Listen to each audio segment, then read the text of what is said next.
This poll, nearly two-thirds of people either want to decriminalise or legalise cannabis. Do you agree? Well, I've got to say I'm not a massive fan.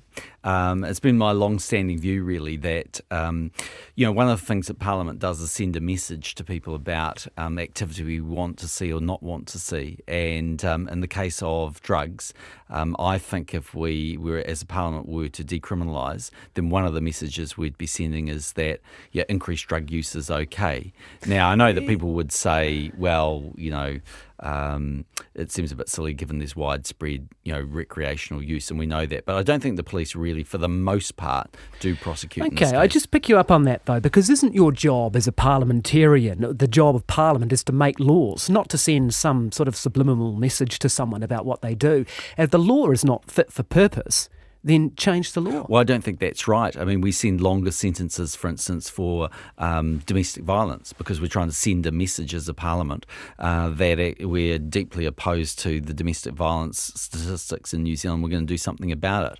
And I think, So do you think the law is working currently? Not perfectly at all. But what I would say is, firstly, I think not always the case, but in a lot of cases, the police do not prosecute and do not go after people. Let's look at what the police do, because I saw a drug harm index report this year which showed that the police were spending about $90 million a year on cannabis interventions, and then there's another about $110 million spent in the courts and the justice system.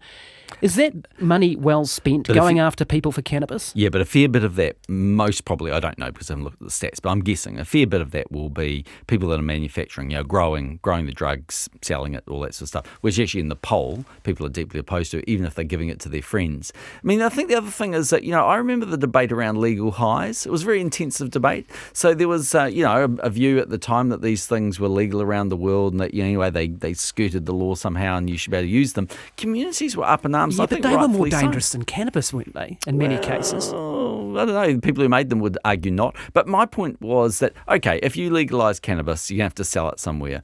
In the end, you'll have a shop, just like you had a legal high shop. It won't be very long before you'll have communities who are on the station saying, hey, at 9 o'clock in the morning, all of these people gather around. This is not the message we want for our young people.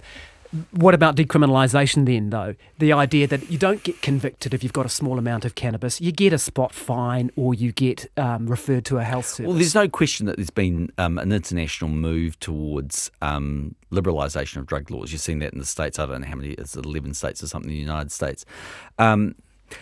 It's not on the government's agenda, but I would say, and again, look, I'm sure there'll be people that will be able to ring and disagree with me, but in a lot of cases, the police turn a blind eye to this. It's like people that use, forget about medical marijuana, the Sadovexes of the world that have THC.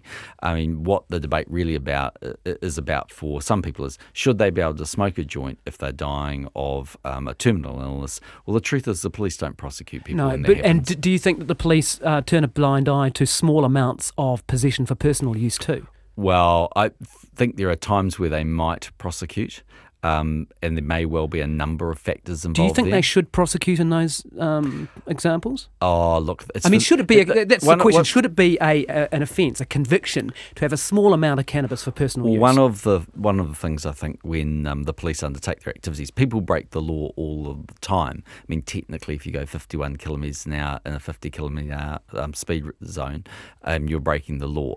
So there are always tolerances and margins. It's for the police to determine that. Do you envisage having at least a look at the law as it pertains to cannabis? Because Peter Dunn, the minister responsible, seemed a few months ago on this show to be open to that. Well, the minister is quite free to continue the debate and to continue to look at whether the rules and laws are set in the right place, and he does.